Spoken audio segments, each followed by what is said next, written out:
Bismillahirrahmanirrahim. Assalamualaikum warahmatullahi wabarakatuh. Bismillahirrahmanirrahim. Wa binasrillah la hawla wa la quwwata illa billahil aliyyil azim. Rabbi shrah li sadri wa yassir li amri wa hlul 'uqdatam min lisani yafqahu qawli. Amma ba'd. Allah Ta'ala fi kitabihil karim wa huwa asdaqul qailin. A'udzu billahi samil 'alim minasyaitonir rajim.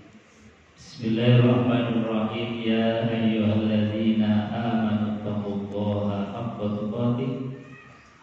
tuqatih wa la tamutunna illa wa antum muslimun. Qala Nabi sallallahu alaihi wa alihi wasallam, man sanna sunnatan hasanatan falahu ajruha wa ajru man 'amila biha ila yaumil qiyamah, wa man sanna sunnatan sayyi'atan fa 'alaiha wizruha wa wizru man 'amila biha ila yaumil qiyamah. Shadaqallahul 'azim wa shadaqa rasuluhul karim wa nahnu 'ala dzalika minasyahidin walhamdulillahi rabbil alamin. Hadirin Bapak Ibu jemaah yang dimuliakan Allah Subhanahu wa taala. Alhamdulillah, kita bersyukur kembali rasanya dipilih kembali oleh Allah Subhanahu wa taala untuk melakukan aktivitas yang paling mulia di atas ibadah-ibadah yang lain. Jadi thalabul ilmi ini peringkatnya, derajatnya melebihi dari ibadah apapun, termasuk sholat, termasuk haji. Itu masih kalah bandingannya dengan kita hadir di majelis ilmu, walau sa'atan, meskipun hanya sebentar. Karena apa? Semua ibadah-ibadah baik itu yang mahdhah maupun ghairu mahdhah. Yang mahdhah adalah seperti sholat, zakat, puasa, dan haji. Itu semua tidak akan diterima manakala tidak dilambari dengan ilmu, khususnya ilmu ma'rifatullah, kenal dengan Allah Subhanahu wa ta'ala. Lah apa artinya kita sholat kalau kita nggak tahu tujuannya berjumpa dengan Allah, nggak ma'rifatullah? Apa artinya kemudian kita jauh-jauh pergi ke Mekah melaksanakan ibadah haji kalau kita itu tidak dilambari dengan ma'rifatullah, kenal dengan Allah Subhanahu wa ta'ala? Ya di sana paling jalan-jalan, bingung, temennya ke sana, ikut ke sana, temennya ikut jalan-jalan, temennya ikut belanja, jadi belanja. Karena apa? Karena enggak ma'rifatullah, enggak kenal dengan Allah Subhanahu wa ta'ala. Padahal apa? Haji, sholat itu menjadi duyufur rahman, menjadi tamunya Allah. Lah kita datang jadi tamunya Allah, kemudian kita nggak kenal terhadap yang kita tamuni, kan waktu rasanya kita bertamu sama orang, tapi yang kita tamuni kita nggak kenal, bahkan kita cuek. Nah, ini kan sesuatu yang kemudian dia jadi sia-sia belaka. Makanya sesuatu itu harus dilambari dengan ma'rifatullah, kenal dengan Allah Subhanahu wa ta'ala. Nah, kenalnya dengan ma'rifatullah, taunya kita kenal dengan Allah Subhanahu wa ta'ala, yaitu thalabul ilm, dengan ngaji, dengan belajar, walau sa'atan, meskipun satu saat atau hanya sebentar, tapi kita kemudian ingat, oh iya, sholat kita itu tawajjuh di hadapan Allah Subhanahu wa ta'ala. Sholat kita ini adalah silaturahim, makanya namanya sholatun, silatun. Jadi sholat itu menyambung silaturahim kita dengan Allah Subhanahu wa ta'ala. Nah, kalau sholat kemudian kita karena saking terbiasanya sejak kecil kita sholat, menghadap kiblat, mengangkat tangan, mengucapkan kalimat takbir Allahu Akbar, maka kadang-kadang kemudian hilang rasanya, hilang hakikatnya. hilang daripada inti daripada sholat itu sendiri, yaitu apa?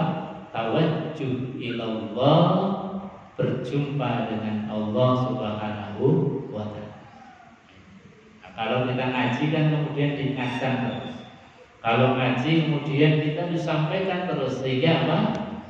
Rutinitas ibadah yang dilakukan tiap hari kemudian kita isi hakikatnya. Semua ibadah adalah tawajjuh ilallah ma'rifatullah.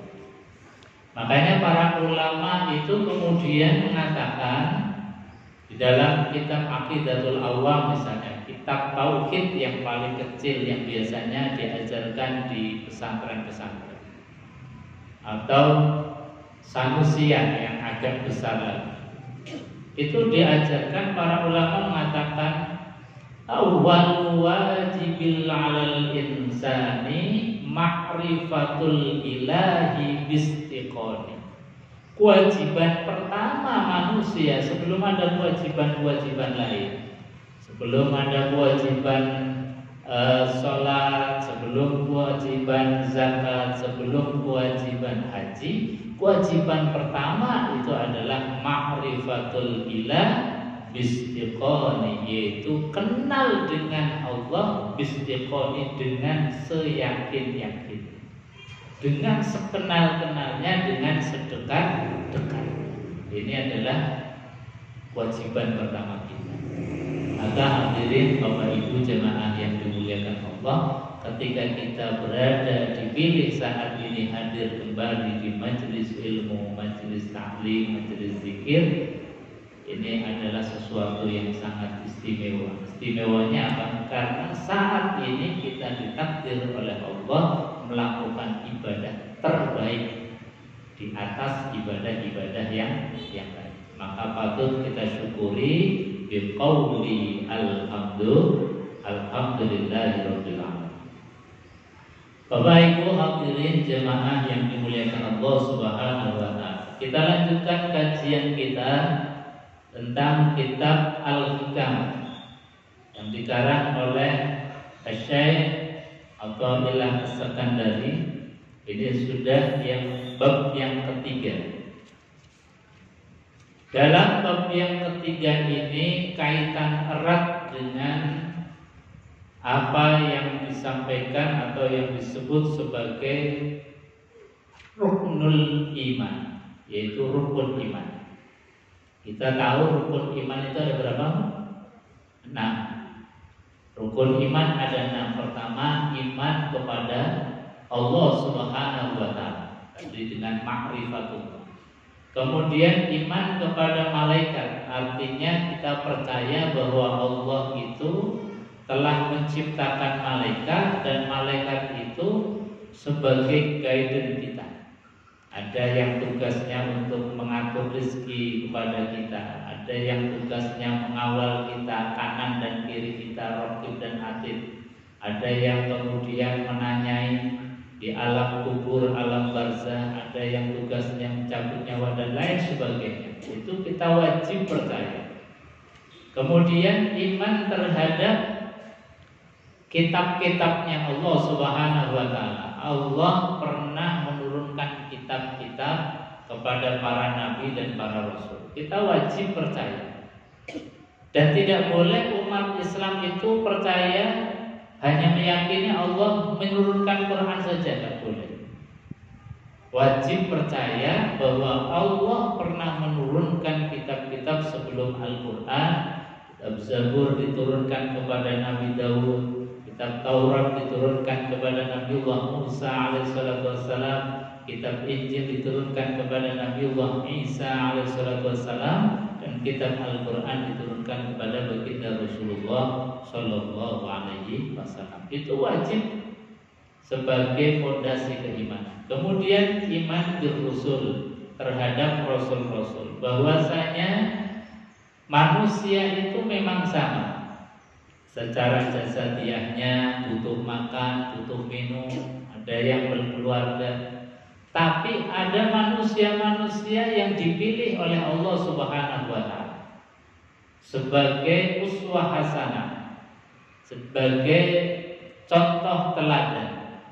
Makanya kemudian kita kenal ada para nabi, para rasul, itu memang dijadikan Allah Subhanahu wa taala menjadi panutan kita.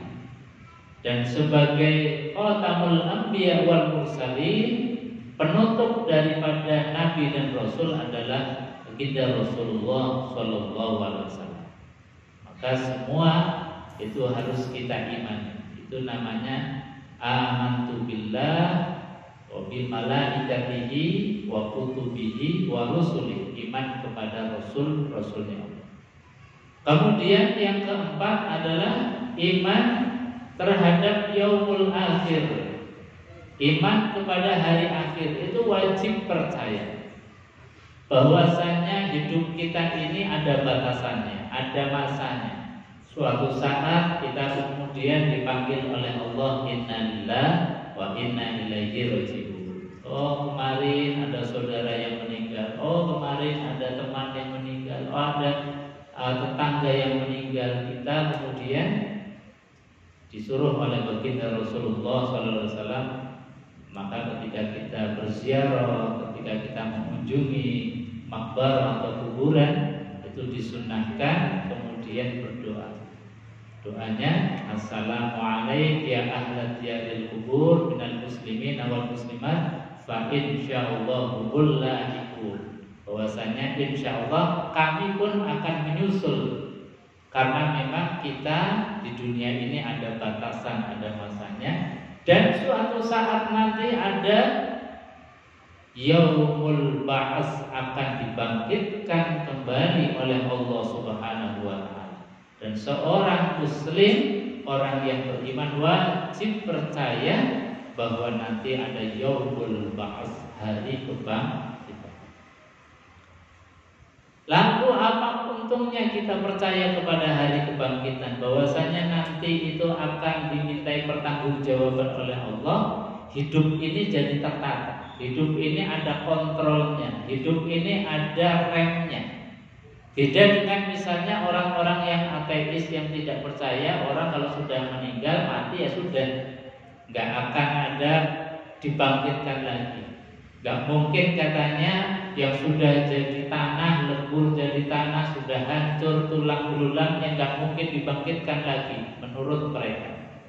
Sehingga apa, mereka di dalam dunia ini itu nggak ada remnya, nggak ada kontrolnya. Sehingga apa, ya semau gue.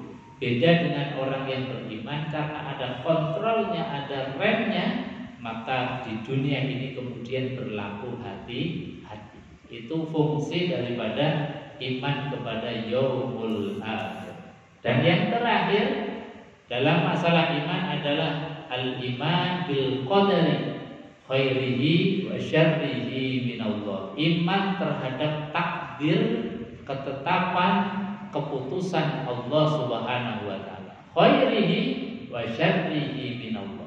Baik keputusan, ketetapan menurut kacamata pendek, kacamata terbatas kita itu menurut kita baik, ya kita kadang bersyukur alhamdulillah. Kadang menurut kita itu gak baik, sakit, ya Allah kok diberi sakit, ya Allah kok diberi sempit hati, sempit ekonomi. Itu kadang-kadang pandangan sempit kita itu merasa bahwa itu adalah sesuatu yang tidak enak. Maka dalam kaidah orang beriman, khairihi wa syarrihi minallah.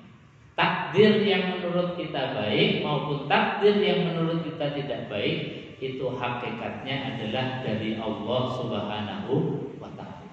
Karena sebetulnya kalau kita bisa membuka cakrawala hati kita yang lebih luas, pikiran kita yang lebih luas, itu sebetulnya takdir, keputusan Allah terhadap diri kita hari ini atau kemarin atau kemarinnya lagi, itu adalah satu keputusan yang terbaik untuk kita. Sakit ya sebetulnya itu terbaik untuk kita. Kita sempit ekonomi, kadang-kadang kita ngeluh, tapi itu sebetulnya terbaik untuk kita. Karena apa? Kita itu dididik, kadang ada, kadang tidak ada. Kadang sehat, kadang sakit. Kadang luas rezeki, kadang sempit rezeki. Dalam rangka apa? Untuk menguatkan jiwa kita. Sebab apa? Kalau orang itu dilulu ada terus, sehat terus, itu namanya istijrah. Jadi dilulu terus, dijar terus, maka rapuh jiwanya. Ketika kemudian didatangkan ujian sedikit sudah kolap dia, nggak bisa kemudian mengendalikan diri. Makanya Allah itu kemudian ngatur, oh ya kadang-kadang dikasih sehat alhamdulillah, dikasih sakit pun kita husnuzon kepada Allah bahwa ini adalah terbaik. Karena apa? Baginda Rasulullah SAW mengatakan bahwasanya di antara kebaikan sakit adalah rontoknya dosa-dosa kita, dibersihkannya dosa-dosa kita. Oleh karenanya tadi kalau kita sedang diuji oleh Allah, luaskan hati kita, maka sebetulnya itu adalah bagian nikmat dari Allah Subhanahu wa ta'ala. Maka kadang-kadang kita gak bisa menemukan nikmat dalam keadaan sempit, nikmat dalam keadaan sakit, nikmatnya dalam keadaan kita itu sedih. Itu kadang-kadang susah menemukan. Kecuali dilatih terus. Oh iya, ternyata ini nikmat juga.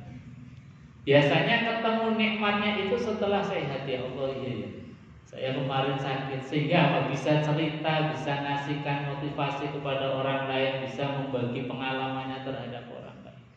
Kalau sudah sehat itu rasanya, oh iya, ternyata sakit itu ya betul nikmat. Satu pengalaman tersendiri dalam hidup. Itu biasanya nemu nikmatnya itu setelah selesai dari ujiannya. Makanya terus meneruslah kita berhusnuzon kepada Allah bahwa sesuatu apapun keputusan dari Allah Subhanahu wa ta'ala adalah hakikatnya terbaik untuk kita. Ini harus menjadi patokan bagi kita. Karena apa? Kalau kita sudah suudzon kepada Allah, tidak menemukan kebaikan di dalam ujian, ini sebetulnya fitnahnya kita. Fitnahnya kita, ujiannya kita justru di situ. Ujiannya kita ketika diberikan ujian oleh Allah kesempitan, kok gak menemukan nikmat, itu sebetulnya ujian. Itu adalah fitnahnya kita. Maka kita mencoba belajar terus menerus mencari nikmat meskipun dalam sempit, meskipun dalam sakit. Hadirin Bapak Ibu jemaah yang dimuliakan Allah Subhanahu wa ta'ala. Jadi dalam bab yang ketiga ini Al-Imam Athaillah As-Sakandari memberikan satu pelajaran yang luar biasa. Beliau mengatakan sawabikul himami la tahruku aswarul aqdar. Sawabikul himmah, sawabik itu artinya keunggulan atau satu pencapaian tertinggi. Makanya ada kalimat musabaqah. Musabaqah itu perlombaan untuk mencapai satu keunggulan tertinggi, untuk mencapai satu puncak kemenangan atau menjadi juara. Itu namanya musabaqah. Ada musabaqah tilawatil Quran, ada musabaqah hifdzil Quran, dan musabaqah yang lain. Itu adalah perlombaan lomba untuk mencapai juara tertinggi dalam musabaqah tilawatil Quran itu. Ini sawabit itu artinya keunggulan tertinggi. Al-himami yaitu satu keinginan, satu cita-cita. Jadi sawabitul himami, keinginan tertinggi, puncak keinginan, puncak cita-cita. La takruku, la tidak tahruku, horoko atau haroko itu adalah membakar. Artinya tidak bisa mengalahkan kalau dalam makna bebas. Tidak bisa mengalahkan apa? Aswarul aqdar, yaitu aswar sur itu artinya gelang. Busur itu ibu sing gelangnya akeh. Jadi sur itu adalah gelang-gelang atau tabir-tabir. Aswa itu jamak artinya berarti tabir-tabir. Al-aqdar itu jamak dari qadar, ketetapan atau keputusan. Maknanya apa? Sawabiqul himami la taqrubu aswarul aqdar. Keinginan tertinggi, cita-cita tertinggi itu tidak bisa mengoyak, tidak bisa mengalahkan satu keputusan dari Allah Subhanahu wa ta'ala. Jadi memang Allah Subhanahu wa ta'ala itu punya keputusan yang mutlak terhadap kita. Bahkan kita punya cita-cita, keinginan, usaha, ikhtiar yang sebagaimanapun hebatnya kita, kalau sudah datang keputusan Allah, ya sudah, kita tidak bisa apa-apa. Makanya hebatnya manusia yang punya teknologi secanggih apapun, untuk supaya nggak mati, ya nggak ada orang yang nggak bisa mati. Meskipun dokter terhebat pun, meskipun punya teknologi sehebat apapun, kalau sudah waktunya, ya innalillahi wa inna ilaihi raji'un. Orang yang cantik pengennya muda terus, pengennya cantik terus, dipoles sampai ganti kulit, sampai dengan operasi plastik dan sebagainya. Ya tetap saja takdirnya Allah tua ya tua, takdirnya keriput ya keriput. Meskipun didempul di macam-macam itu, tetap tidak bisa mengalahkan takdirnya Allah Subhanahu. Nah, dalam masalah takdir ini, dalam teologi atau ilmu kalam atau ilmu usuluddin, ilmu kalam itu ilmu yang berkaitan dengan akidah teologi. Usuluddin ilmu yang berkaitan dengan pokok-pokok agama, termasuk pokok agama adalah tentang keimanan. Nah, masalah dalam ini, dalam masalah tentang takdir itu, dalam keilmuan hasanah, keilmuan Islam itu paling tidak ada 3 kelompok besar di dalam memahami takdir. Ada kelompok yang namanya kelompok Jabariyah. Kelompok Jabariyah yang mengatakan manusia itu memang tidak punya potensi kekuatan apa-apa. Jabar itu artinya dipaksa. Jadi keputusannya itu memang ya sudah keputusan dari Allah. Manusia nggak bisa berbuat apa-apa. Jadi ya hanya melakoni saja. Hanya kemudian terima pandung, pasrah apa yang menjadi ketetapannya Allah Subhanahu wa ta'ala. Ini namanya teologi fatalisme atau predestination kalau dalam bahasa Inggrisnya. Yaitu karena apa? Karena menganggap bahwasanya manusia tidak punya daya kekuatan apa-apa, hanya pasrah. Ini golongan ini muncul di Khurasan, daerah Iran, yaitu sekitar tahun kedua Hijriah. Tokohnya adalah Jaham bin Sofwan. Itu beliau berpendapat demikian, itu juga ada dasarnya dari Al-Quranul Karim. Dalam Al-Quran itu disebutkan bahwasanya falam taqtuluhum walakinnallaha qatalahum wa ma ramaita idz ramaita walakinnallaha rama. Kata Allah dalam Al-Quranul Karim, falam taqtuluhum, maka tidaklah kalian yang membunuh mereka. Walakinnallaha qatalahum, tetapi hakikatnya adalah yang membunuh mereka adalah Allah. Wa ma ramaita idz ramaita, dan tidaklah kalian itu melempar sesuatu. Walakinnallaha rama, tetapi hakikatnya yang melempar itu adalah Allah. Jadi apapun perbuatan kita, ini sebetulnya ayat-ayat hakikat. Jadi memang apapun itu ya yang menggerakkan Allah. Kita misalnya pengen melempar meskipun dengan tangan kita, yang punya keinginan juga kita. Kalau Allah nggak menghendaki pun Allah nggak akan bisa. Kita pengen minum misalnya, kondilalah tangannya lemes, nggak bisa apa-apa, ya tetap nggak bisa minum. Jadi apapun itu sebetulnya, apakah itu ketika kita perang kemudian membunuh lawan, ataukah kita melemparkan sesuatu meskipun dengan tangan kita, keinginan kita, itu hakikatnya adalah yang membunuh adalah Allah, yang melempar itu adalah Allah Subhanahu wa ta'ala. Ini yang dijadikan sebagai dalil orang Jabariyah, orang yang mengatakan bahwasanya kita itu ya hanya mengikuti takdir saja, melewati takdir, terima ikpandum, sumeleh, terima apa adanya. Tetapi paham ini juga sebetulnya kemudian dibantah oleh para ulama yang lain.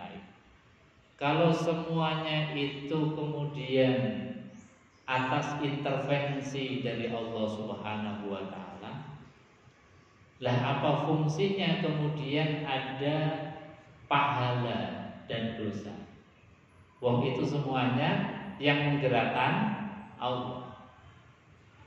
Lalu apa fungsinya ada surga dan neraka? Wong surga dan neraka, pahala dan dosa itu adalah reward and punishment.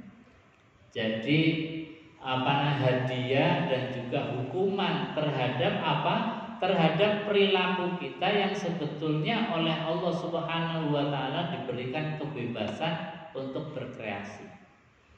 Nah, ini kalau dalam paham-paham Jabariyah, ini mereka itu ya, pokoknya semuanya dari Allah Subhanahu wa ta'ala. Memang secara hakikat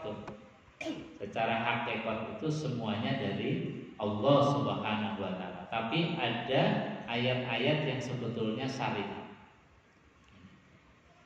Dan kelemahan daripada paham Jabariyah ini akhirnya apa? Menjadikan orang itu jumud, tidak mau berpikir panjang, males. Karena apa? Karena merasa ya sudahlah, ini kan sudah ketetapan Allah. Jadi efek daripada itu kemudian setelah paham ini muncul, itu kaum muslimin mulai kemudian mengalami kemunduran berpikir. Karena apa? Karena enggak berpikir kreatif, hanya terima saja, hanya mengalir saja. Nah ini bahayanya paham Jabariyah. Akhirnya apa? Menjadikan kaum muslimin itu mundur, gak mau belajar, gak mau ikhtiar, gak mau maju. Ini karena apa? Pahamnya itu disebut sebagai paham fatalisme. Dia terima saja, tidak punya kreasi, tidak punya sifat ikhtiar. Nah, berbeda dengan kelompok yang kedua. Kalau ini dianggap ekstrem kiri, ada yang ekstrem kanan. Atau tadi ekstrem kanan, ini ada yang ekstrem kiri. Namanya paham Qadariyah. Qadariyah ini kemudian menganggap bahwasanya perbuatan-perbuatan manusia itu ya atas kreasi manusia itu sendiri. Jadi tidak ada campur tangannya Allah, atau tidak ada campur tangannya Tuhan. Ini yang ekstrem bebas, ekstrem kiri. Dan ini ada paham yang ini itu disampaikan atau penemunya atau sebagai pelopornya adalah Ma'bad al-Jauhani dan Ghilan al-Dimashqi, orang Damaskus, Syria, tahun 80 Hijriah. Itu disebut kalau dalam teologi umum itu namanya free will atau free action. Jadi bebas berkreasi, bebas berkeinginan. Jadi Tuhan itu lepas tangan.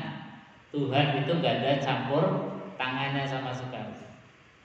Nah, kalau ini kemudian menjadikan orang itu tidak ada gandolannya sama Allah. Jadi merasa bebas, tidak ada campur tangannya sama Allah. Allah nggak punya peran terhadap kita. Akhirnya apa? Jadi orang liberal, jadi orang bahkan ateis. Karena apa? Bisa menganggap bahwasanya manusia bisa berkreasi sendiri, pengen umur panjang yang bisa dikreasi, pengen tua yang cantik juga bisa dikreasi. Ini jadi akhirnya apa? Akhirnya meninggalkan Tuhan, meninggalkan Allah Subhanahu wa ta'ala. Dan ada paham yang tengah-tengah, paham yang kita anut, yang diajarkan oleh guru-guru kita, oleh para ulama kita, yaitu paham Ahlus Sunnah. Paham Ahlus Sunnah itu mengkomparasikan dua hal tadi, bahwasanya memang takdir itu ada takdir yang mutlak dari Allah Subhanahu wa ta'ala yang kita tidak bisa merubah dan berkreasi lagi. Ada takdir yang kita bisa berkreasi. Makanya kemudian dikenal dengan ada takdir mubrom dan takdir mu'allaq. Nah, kita kalau dulu sekolah atau pas ngaji itu dikenal dengan takdir mubrom. Apa itu takdir mubrom? Takdir mubrom itu takdir yang memang kita itu given, hanya dikasih oleh Allah. Kita nggak bisa berkreasi lagi. Misalnya kita nggak bisa memilih bapak kita siapa, ibu kita siapa. Itu given, pemberian. Itu mutlak dari Allah Subhanahu wa ta'ala. Kita nggak bisa milih lagi. Kalau bisa milih ya pengennya kita ini anaknya sultan. Pengennya anaknya seorang raja, anaknya orang kaya yang kemana-mana itu bebas. Ini kalau bisa milih. Tapi nyatanya kita dilahirkan, oh bapakku ternyata itu, oh ibuku ternyata itu. Kita lahir di mana, kapanpun itu juga termasuk takdir yang mubrom. Meskipun sekarang mungkin bisa jadi mu'alaq, lahirnya kapan, tanggal berapa bisa didesain karena sudah ada teknologi dengan sesar dan lain sebagainya. Oh pengen tanggal yang cantik biar diperingati oleh banyak orang, lahirnya tanggal 17 Agustus sehingga semua bangsa Indonesia merayakannya. Oh pengennya dirayakan seluruh dunia sehingga lahirnya tanggal 1 Syawal, Idul Fitri atau Idul Adha 10 Zulhijjah. Itu namanya takdir yang mubrom. Itu given, pemberian. Kita nggak bisa ngegoh-ngegohnya lagi. Sudah nggak bisa ikhtiar lagi. Kita nggak bisa ikhtiar pilih bapak, nggak bisa ikhtiar pilih ibu, bahkan nggak bisa ikhtiar kapan kita meninggalnya juga. Itu namanya takdir mubrom. Karena tadi dalilnya sama sebetulnya, cuma dalam istinbatul hukmi, cara mengeluarkan makna dan hukum dari ayat itu yang berbeda. Dalilnya kaum ahli sunnah juga mengatakan falam taqtuluhum walakinnallaha qatalahum, bahwasanya yang membunuh mereka itu bukan kita, tapi Allah Subhanahu wa ta'ala. Ini kaitannya dengan hakikat bahwa apapun yang menimpa kita itu sebetulnya baik yang besar maupun yang kecil digerakkan oleh Allah. Semuanya ini adalah dari Allah Subhanahu wa ta'ala. Jadi satu namanya takdir mubrom. Yang kedua, dalam paham ahlu sunnah ada yang disebut sebagai takdir mu'allaq, takdir yang digantungkan sesuai dengan ikhtiari kita. Seperti dalam bab yang awal itu kita kan dikasih oleh Allah dua hal, yaitu kita ada makom yang tajrid itu yang sudah given tadi. Ada yang makomnya ikhtiyari. Ikhtiyari itu makom yang kita harus usaha. Ya kalau kita diberikan sakit, maka ikhtiarinya bagaimana? Ya kita usaha. Kita datangi dokter untuk mendapatkan resep, untuk tahu dengan diagnosenya, sehingga dokter dengan diagnosenya, oh ibu, oh bapak harusnya minum ini, harusnya menjauhi makanan ini, harusnya kemudian membiasakan semacam ini. Itu hasil daripada diagnosa yang ikhtiari. Meskipun secara hakikatnya ya semuanya adalah yang memberikan kesembuhan Allah Subhanahu wa ta'ala. Tapi Allah Subhanahu wa ta'ala pun memberikan kesempatan kepada hamba, kepada makhluk, bahwasanya ketika seorang itu berikhtiar, maka Allah kasihkan jalan. Ketika seorang itu bertawakal, Allah kasihkan jalan keluarnya, kasihkan solusi, kasihkan problem solving. Makanya kemudian Allah kasih ayat-ayat yang sifatnya syariat. Kalau tadi kan ayat yang hakikat. Hakikat semua perbuatannya kita, manusia, makhluk, itu yang menggerakkan Allah. Itu ayat hakikat. Ayat syariatnya apa? Allah mengatakan di dalam Al-Qur'anul Karim, la yughayyiru ma biqaumin hatta yughayyiru ma bi anfusihim. Kata Allah Subhanahu wa ta'ala, la yughayyiru ma biqaumin, la yughayyiru, tidak akan berubah ma, sesuatu yang menimpa mereka, biqaumin, terhadap suatu kaum, hatta yughayyiru, sampai mereka merubah sendiri, berikhtiar, berusaha. Jadi Allah juga kadang-kadang merubah nasib suatu kaum tergantung dari usahanya kita, berbarengan dengan usahanya kita. Makanya kita dalam berikhtiar itu sebetulnya adalah mendekati dengan takdirnya Allah Subhanahu wa ta'ala. Kita di dalam berikhtiar, berusaha itu bukan semata-mata atas kemampuan kita bisa menyembuhkan, bukan semata-mata atas ikhtiar kita jadi pintar, tidak. Tapi semua proses itu adalah proses dalam rangka mendekati yang menjadi takdirnya Allah Subhanahu wa ta'ala. Karena Allah sendiri sudah mengatakan la yughayyiru ma biqaumin hatta yughayyiru ma bi anfusihim.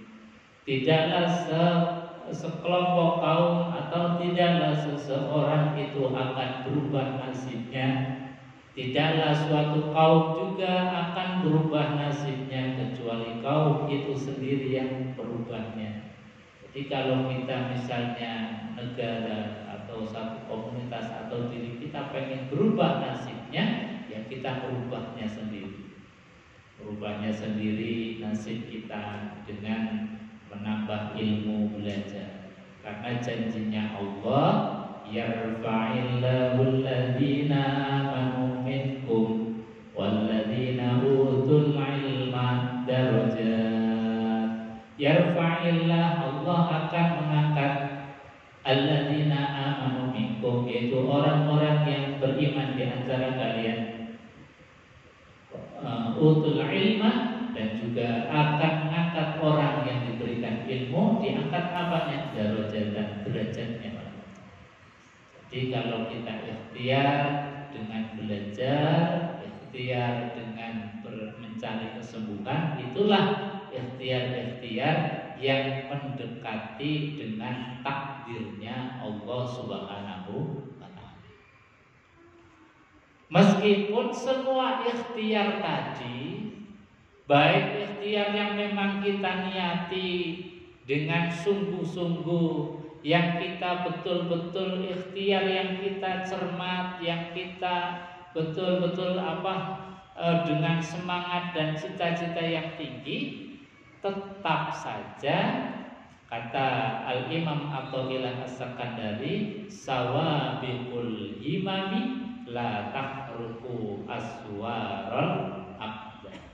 Meskipun kita berikhtiar sudah kesana kemari, ikhtiar itu dengan mentok, sudah semua upaya, semua daya kita lakukan, toh akhirnya keputusannya kepada keputusan Allah Subhanahu wa Ta'ala.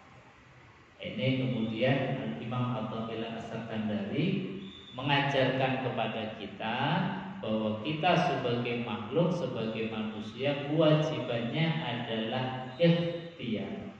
Kewajibannya adalah kita berusaha. Toh nanti keputusannya di Allah. Makanya setelah usaha, ikil wa tawakkal, berusahalah terlebih dahulu, ikhtiarlah terlebih dahulu, baru setelah ikhtiar wa tawakkal 'ala Allah, gantungkanlah, sandarkanlah, pasrahkanlah kepada Allah Subhanahu wa Ta'ala. Ini satu tahapan-tahapan, step by step di dalam memahami satu ketentuan Allah, keputusan Allah atau takdirnya Allah Subhanahu wa Ta'ala. Sebab apa? Kalau proses ini tidak dilalui, orang itu hanya ikhtiari saja, tanpa kemudian menyandarkan bahwa semua keputusan itu ada di tangan Allah, dalam kekuasaan Allah Subhanahu wa Ta'ala, itu yang muncul adalah sifat al-kibr, sifat sombong, merasa bisa, merasa mampu. Ini yang bahaya.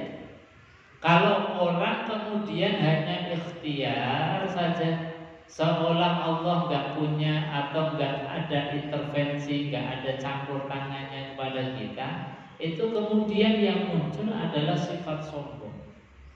Di dalam hati itu pasti terjangkiti sifat al-kibr. Padahal ini adalah penyakit yang luar biasa bahaya. Kata baginda Rasulullah SAW, la yadkhulul jannah man kana fi qalbihi mithqala dzarratin min kibr. Tidak akan dimasukkan ke dalam surga orang yang hatinya terjangkiti penyakit kibr, penyakit sombong. Mithqala dzarrah, meskipun hanya sebiji zarrah, atau zarrah itu kalau dalam terminologi Arab adalah juz'un latifun alladzi la yatajazza, partikel terkecil yang sudah tidak bisa dibagi lagi, saking kecil. Apakah itu namanya molekul atau atom? Jadi penyakit kibr, sombong, meskipun kecil sekali yang sudah nggak bisa dibagi lagi saking kecilnya, itu pun penghalang dari masuknya ke surga. Ini saking bahayanya penyakit al-kibr. Makanya kemudian ini harus dijaga. Kalau penyakit zahir ini mah sebetulnya gampang. Karena apa? Penyakit liver, penyakit jantung, penyakit corona itu kalau sudah innalillahi wa inna ilaihi raji'un, sudah sembuh total, nggak akan kambuh lagi di akhirat, bahkan tidak akan dimintai pertanggungjawaban oleh Allah Subhanahu wa Ta'ala di akhirat. Tapi kalau penyakit sombong, penyakit kibr ini, kelihatannya kita nggak tampak, nggak terlihatan. Kalau seseorang itu berpenyakit hatinya dengan penyakit sombong, nggak kelihatan. Orangnya yang masih guya-guyu, masih mesam-mesam, orangnya masih kesana kemari. Padahal apa? Di dalamnya itu ada penyakit yang kronis yang sangat berbahaya, yang bahayanya sampai ke akhirat akan dimintai pertanggungjawaban. Bahkan penyakit ini menjadi penghalang masuknya surga. Bahkan iblis sendiri pun yang sudah berada di surga, karena terjangkit virus ini dikeluarkan dari surganya Allah Subhanahu wa Ta'ala. Ini saking bahaya. Makanya supaya kemudian hilang dari penyakit itu, setelah kita berikhtiar kepada Allah Subhanahu wa taala, langkah selanjutnya wa tawakkal 'ala Allah, pasrahkanlah semuanya kepada Allah. Ya Allah, saya sudah ikhtiar mencari penyembuhan, datang ke dokter, mencari resep, cari obat. Ya Allah, saya sudah ikhtiar, saya pasrahkan sekarang kepada Allah. Kalau diberikan kesembuhan, alhamdulillah. Kalau masih diberikan sakit, mudah-mudahan sakit ini sebagai penggugur dosa. Nah, ini kalau sudah sampai tingkat ini kita sudah jadi wali. Sudah jadi wali. Soalnya apa? Kalau sudah pada tingkatan semacam ini, kita sudah tidak punya rasa takut, nggak punya rasa sedih. Rasanya senang kok. Dikasih sakit ya alhamdulillah. Bahagia terus. Dan sifatnya walinya Allah itu la khaufun 'alaihim wa la hum yahzanun. Walinya Allah, kekasihnya Allah itu enggak punya rasa sedih, enggak punya rasa takut. Karena apa? Ikhtiar sudah dilakukan. Nah, ini tergantung Allah. Allah mau kasih keputusan apa, monggo terserah Allah. Kita terima keputusannya Allah. Itu sudah sampai pada kualitas tingkat orang yang dikasihi Allah, atau dalam bahasanya adalah waliullah. Meskipun kita mungkin orang lain tidak tahu kalau kita ini wali, tapi sebetulnya hakikatnya kalau sudah sampai pada tahapan itu, sebetulnya kita sudah menjadi kekasihnya Allah. Cirinya tadi, la khaufun 'alaihim wa la hum yahzanun. Cirinya kita diberikan keputusan apapun gak merasa sedih dan gak merasa takut. Ini tahapan yang harus kita lalui. Jadi setelah berikhtiar, kemudian tawakal Allah. Kalau sudah tawakal Allah, masrahkan semua persoalan hidup kita kepada Allah, itu sebetulnya Allah itu langsung turun tangan sendiri pada kita. Karena Allah sampaikan wa may yatawakkal 'ala Allah fa huwa hasbuh. Barang siapa yang bertawakal kepada Allah, barang siapa yang memasrahkan hidupnya kepada Allah, barang siapa yang menyandarkan hidupnya kepada Allah, fa huwa hasbuh, maka Allah lah yang akan mencukupi semua kebutuhan kita. Wa may yatawakkal 'ala Allah yaj'al lahu makhraja. Barang siapa yang bertawakal kepada Allah, menggantungkan dan memasrahkan hidupnya kepada Allah Subhanahu wa taala, yaj'al lahu makhraja, maka pasti Allah akan ngasih solusi, pasti Allah akan ngasih jalan keluar. Ini satu kepastian rumus hidup yang Allah sampaikan.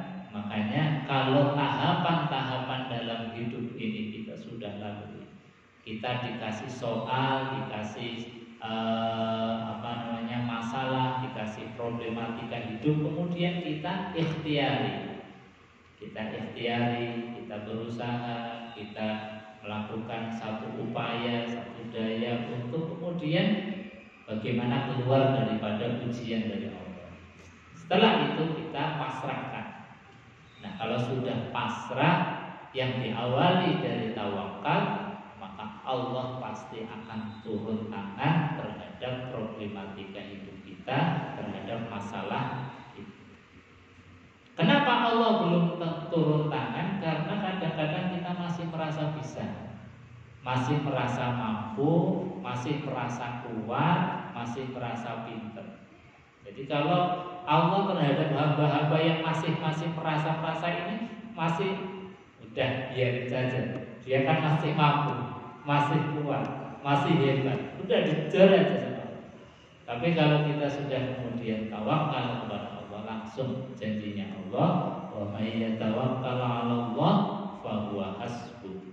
Orang yang bertawakal yang diawali dengan ikhtiar tadi, Allah sendirilah yang akan mencukupi semua kebutuhan kita. Allah akan memberikan jalan keluar atas atas problematika masalah di dalam hidup kita.